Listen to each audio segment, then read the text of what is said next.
we are living in what I believe to be one of the most interesting times in American history. I am not the most passionate about history. I enjoy it, but it's not something that like you ask me a certain date of something, I might not remember the exact date, right? Some people are just gifted like that. They could tell you all the dates, all the important moments in history, and especially in America's history.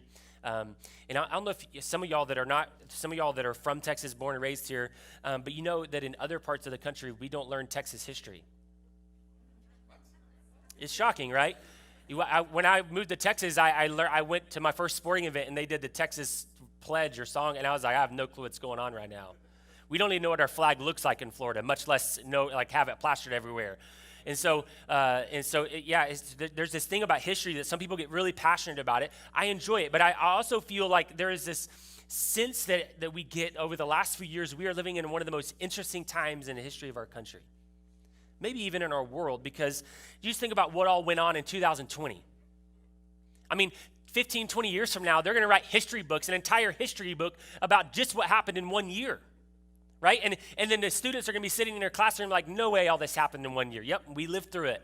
We made it. It's crazy. There's a lot of stuff that has happened over this last year, but one of the things that has become evident for all of us is that over the last few years, there is a huge divide among thought, politics, right, wrong. It's a very polarizing culture right now, isn't it? If you don't believe me, go post something controversial on Facebook and just see what happens. You're going to get comment after comment. And I've just learned to kind of stop posting anything that might seem controversial because I end up spending way too much time replying back to comments. It's just that polarizing feeling that everybody feels that they're right, and we are very far away from each other in that sense. Pew Research did some studies over the last year, and they surveyed people in 17 different countries, Europe and Asia, and in North America. And Americans were the most likely to say that their society was split among partisan, racial, and ethnic lines. The U.S. also reported more religious division than almost any other country surveyed. And then the U.S. was one of only 5 countries in which more than half of the public said their fellow citizens can't agree on basic facts. Isn't that interesting? We can't even agree on facts if they're in front of us, right? We look at them, we interpret them in our own way, and we say, no, I'm right and you're wrong. There is this tension in our country when it comes to many areas, and to be honest, it feels like the gap is getting wider and wider, and at the same time, I don't know, maybe it's just the pessimist in me or the critical side of me, is it doesn't feel like it's going to end anytime soon. Do y'all feel that tension in the world today?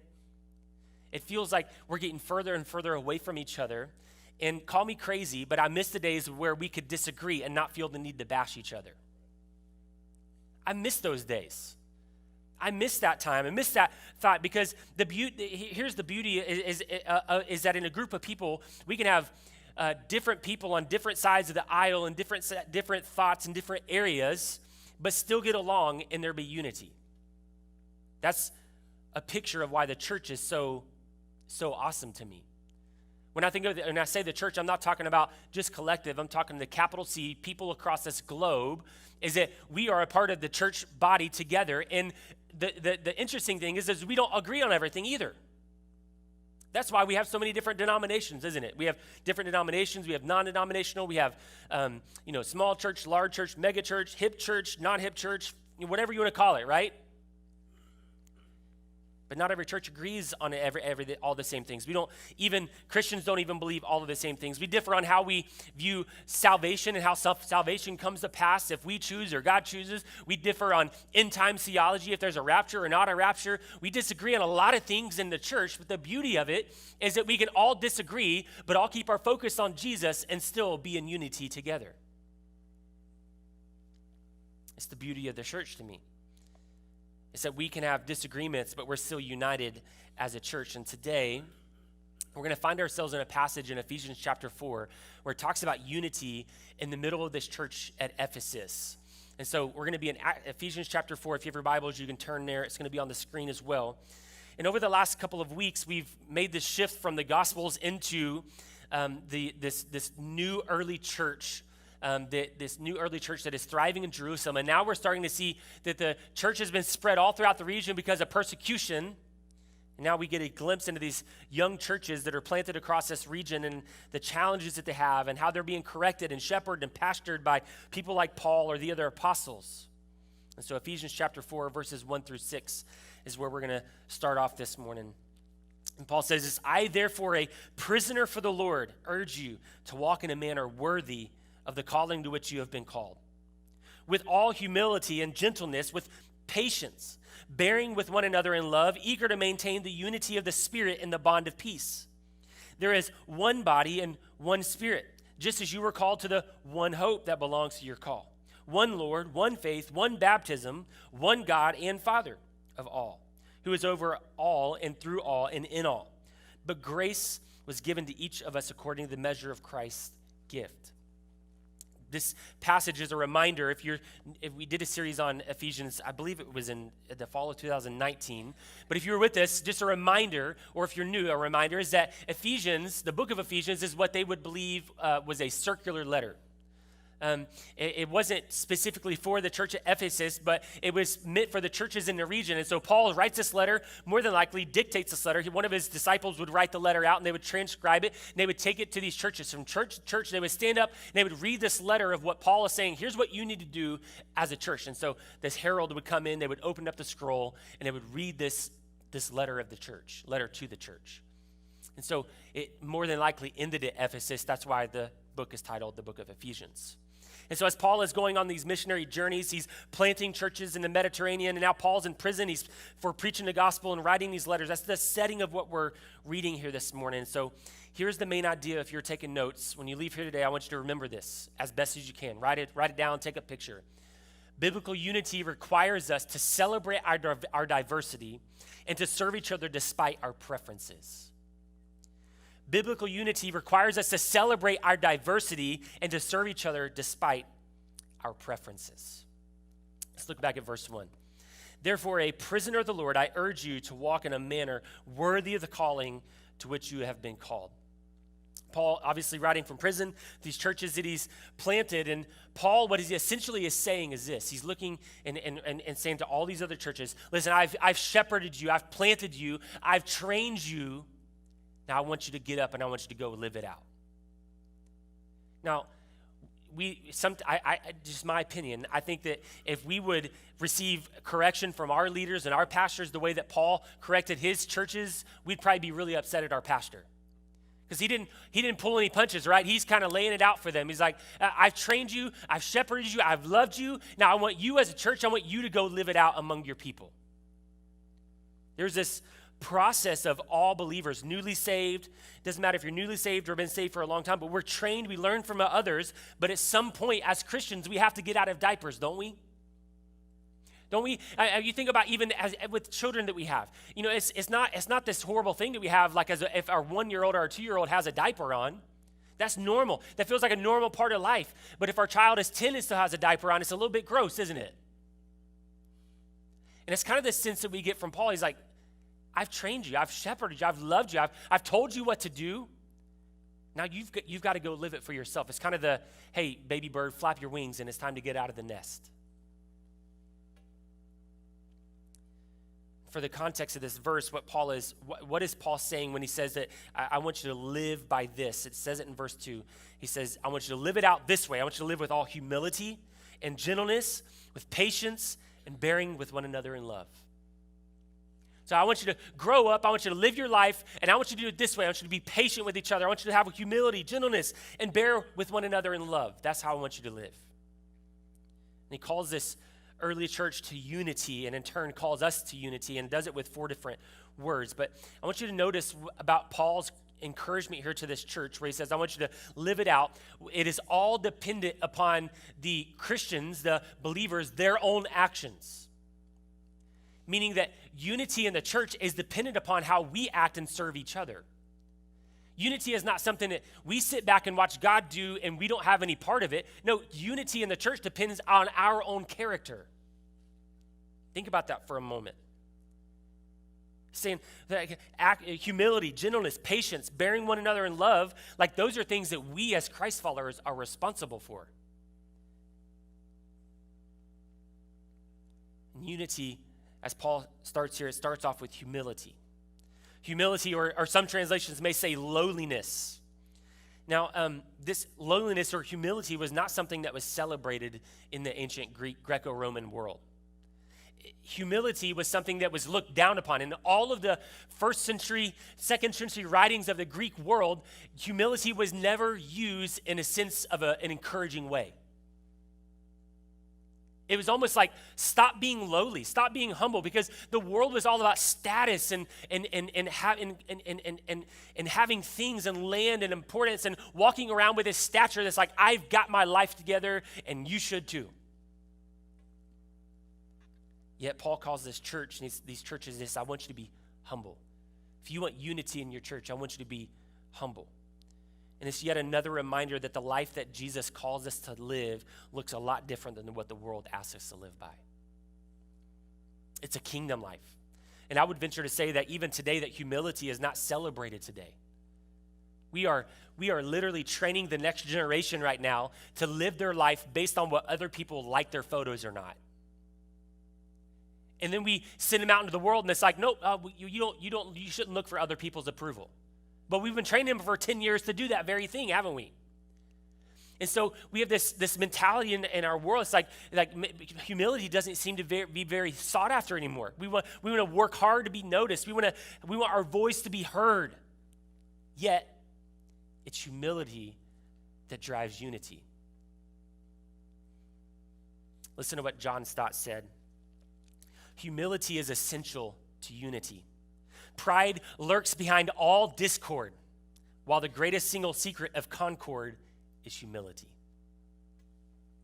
I love that line. Pride lurks behind all discord. Isn't that the truth? That if there's disunity in a group of people, that's more than likely because people are pushing their own thoughts, their own desires, they're wanting to get their way. There's this pridefulness that I'm right, you're wrong, and I want to make it happen my way. Humility must be at the forefront of our actions if we are going to see unity in our church. And he goes on, he says gentleness or meekness in some translations. Now, meekness does not mean weakness. Rather, it's strength under control. Strength under control. It's knowing that I don't always have to assert myself in a conversation. I don't always have to bully my way and overtalk and overshare and say, I've got this figured out. I'm right, you're wrong, and I'm going to make sure you know it. It's saying that even if I am right, I don't have to share my opinion because I'm going to be self-controlled. It's being confident in who you are in Christ and holding back the pride that rises up in us. Can you see how when Paul starts writing about humility and gentleness, it's like when you start reading it, at first it's like, I don't know, like, that doesn't seem like unity, but it means has a lot to do with unity. Because if we walk around proud and we live our lives projecting strength, we push back unity in whatever situation we find ourselves in. And then he goes on to patience. This is one that I wish Paul would have skipped over in this passage. Like if Paul could have just skipped over patience, I'm in, Paul. I've got it. We can do it. This one hurts me. It steps on my toes a little bit because I don't like to practice patience. I don't want to hear any amens back in the back there, all right? And I think as a culture, I think most of us struggle with patience. We've been conditioned, right? We get mad in a drive-thru when it takes 2 minutes to get our food. I mean, think about it. Think about how quick we can order stuff online. We can pull to the store and like they deliver it and put it in your car. And it's like, I don't even have to shop anymore. And we get mad, right? There's this level like when I drive around now, I watch people how they're driving. And it's like everybody, it feels like Magnolia has turned into New York City because everybody's using their horn a lot these days. They're mad because somebody has to make a turn. It's like, why would you do that? And it's like, why are we so mad? Because somebody else's actions are causing us to slow down a little bit. You see how that impatience rises up in us. And so what does patience have to do with unity? This original word for patience, it carries, this is going to be offensive to somebody in the room, I'm sure, but it carries the meaning of patient towards those that aggravate you. Think about this for a moment. Like Paul's saying, like, I want you to be patient with even those that maybe rub you the wrong way. Because here's the reality for all of us, is that Anytime we're in a group of people, I know that it's not like this at Collective because we've got it figured out. But anytime that you're in a group of people, there are going to be others that rub you the wrong way or your personality clashes. You ever felt that before? Hopefully you have. I hope that you do because it shows our differences, doesn't it? It's just some people that you're just probably not going to be best friends with them.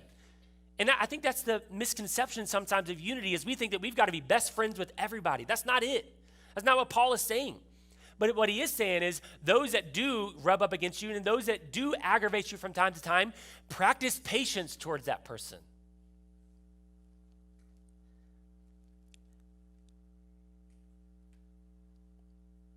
Saying, don't be quick to get frustrated at others. Practice patience, forbearance, just as the Lord has been patient with you.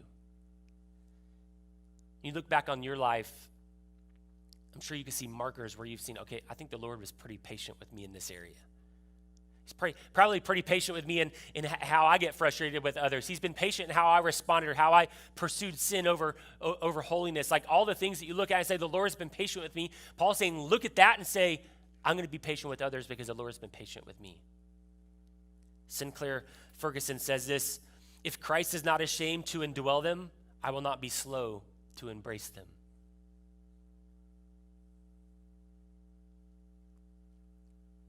The problem is that we expect others to be quick to show us patience while also not showing patience with others. And it's self-serving.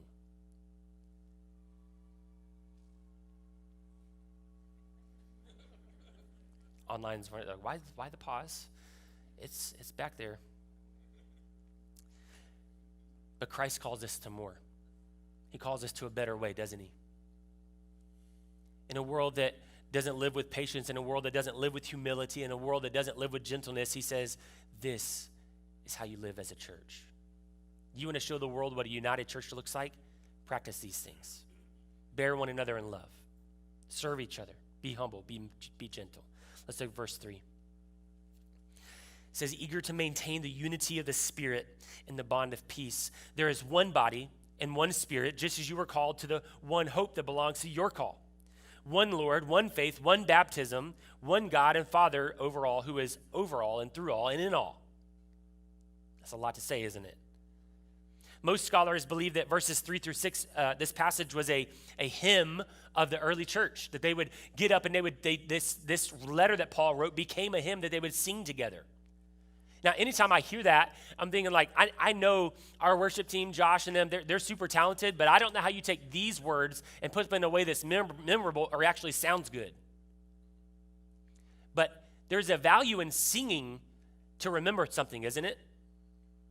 If you don't believe me, I bet for a lot of you, if I was really edgy, I would have played a 1990s Alan Jackson song, and you would have been able to sing it by heart, wouldn't you?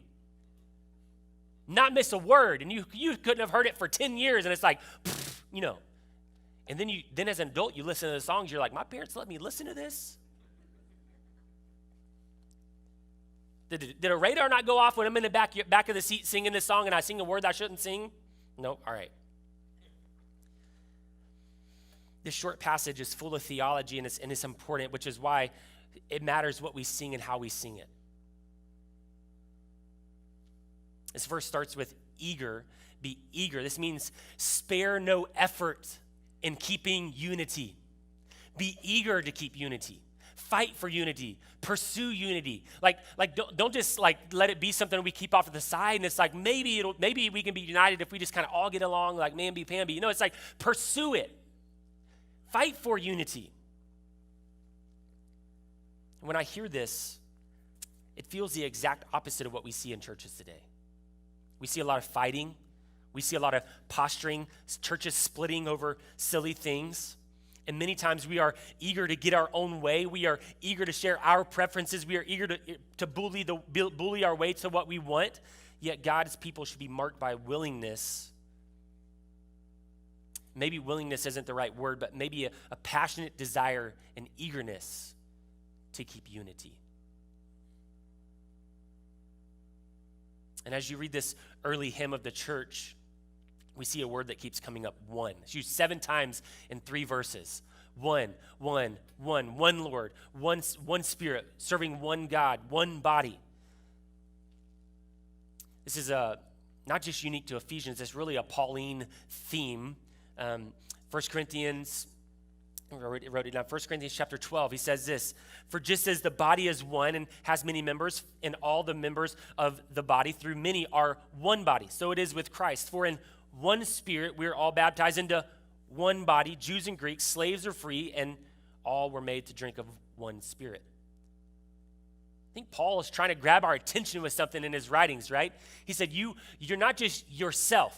You're not just a bunch of divisions. You are one church, one body, baptized in one Spirit, serving one Lord. And in Ephesians, he writes that we are one body and one Spirit together. The body is the church, not collective, but the capital C church, the people of God. And to me, part of the beauty of the church is that we, as a people, that we can be living in Magnolia, Texas as a Christ follower, and we can have somebody like our friend in Cuba, Modesto, who is serving God and planting churches in Cuba, and we are a part of the same body together. That's what connects us, right? We kind of say it in a different way. Back in the day, you just say, like, I had a kindred spirit with that person. You remember that? Like, everybody used to, I had a kindred spirit. You might even feel that at work sometimes when you connect with somebody and you're like, I think they're a Christian. You ever felt that? You ever said that to yourself? We're a part of one body and one Spirit dwelling in us. Let's look at verse 7. "But grace was given to each one of us according to the measure of Christ's gift. Therefore," it says, "when he ascended on high, he led a host of captives, and he gave gifts to men." In saying he ascended, what does it mean but that he had also descended into the lower regions of the earth? He who descended is the one who also ascended far above the heavens, that he might fill all things. Now, Paul makes a switch in verse 7 right here.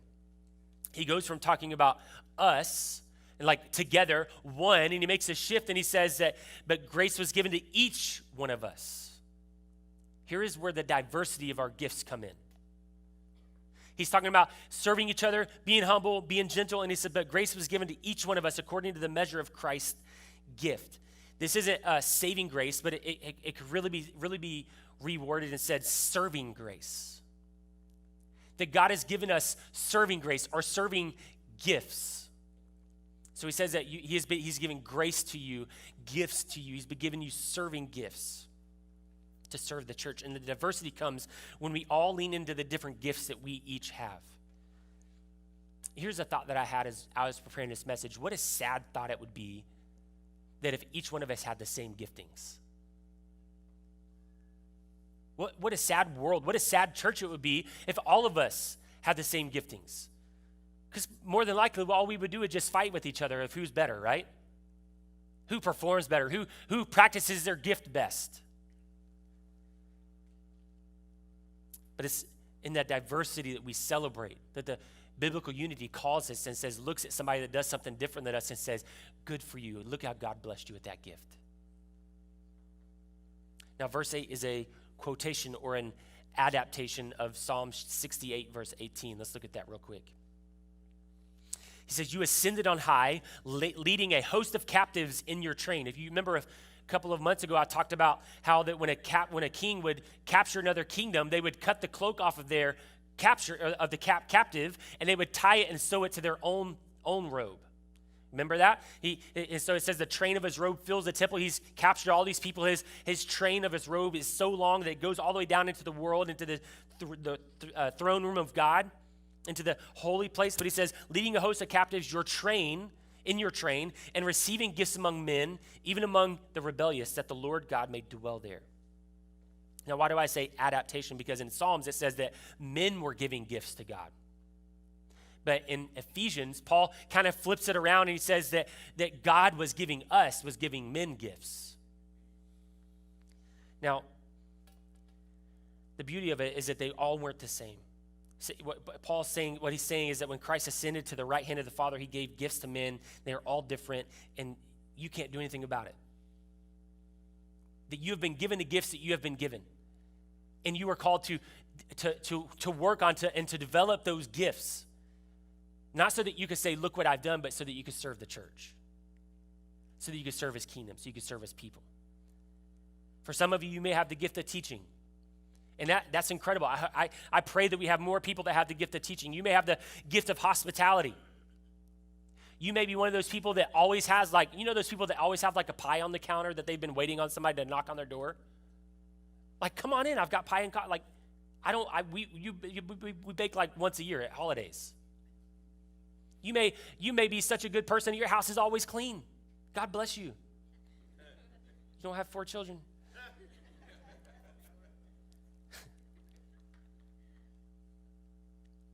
You may have the gift of prophecy. You may have the gift of encouragement. They're all different, but in the church, we aren't called to hide the differences. We're called to celebrate them. Now, verses 9 and 10 can be a little bit confusing because it says that he descended and then he ascended. Your translation might even say that he descended into Hades. And it can get into some weird, deep theological issues in a verse like that. We're like, okay, well, where actually did Christ go? And did he go down to hell? What is Hades? And it's different than hell. And a lot of questions that you're going to start YouTubing when you get home. But what I believe Paul wasn't focused on so much the idea of where he ascended to, the lower parts of the earth or Hades. Paul's focus was on that Jesus was brought low by humiliation on the cross, and in the end, he was the one that was exalted. And as he was exalted, he started to give gifts to men so that the church could thrive. Lastly, let's look at verse 11. And he gave the apostles, the prophets, and the evangelists, the shepherds and teachers to equip the saints for the work of the ministry, for building up the body of Christ. And here's a shift that has to take place.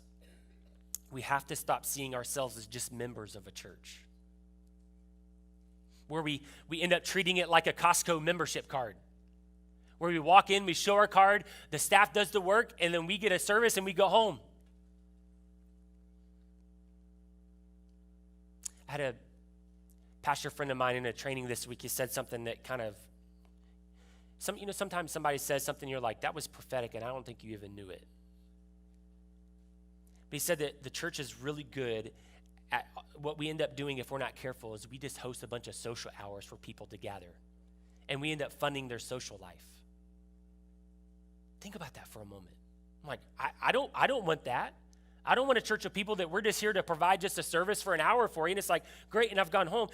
You look at the early church, and it's like, no, it says that equip the saints for the work of the ministry. The role of the pastors and elders of churches is to equip you as the members to do the work of the ministry. The early church didn't have a group of professional Christians, didn't have full-time paid staff, and maybe I should preach myself out of a job. Maybe I will. And that would be a gift, honestly. It seemed to me really in the early church there were only 2 requirements to be a part of that church. The first one was probably, are you willing to die for the gospel? And the second one was, are you willing to use your gifts to serve your brothers and sisters in Christ? That's probably not in any kind of church growth manual, right? Leadership book that they give to pastors. When guests come into our church, we're probably not going to ask them, are you willing to die for Jesus right now? They're going to think, this is a cult.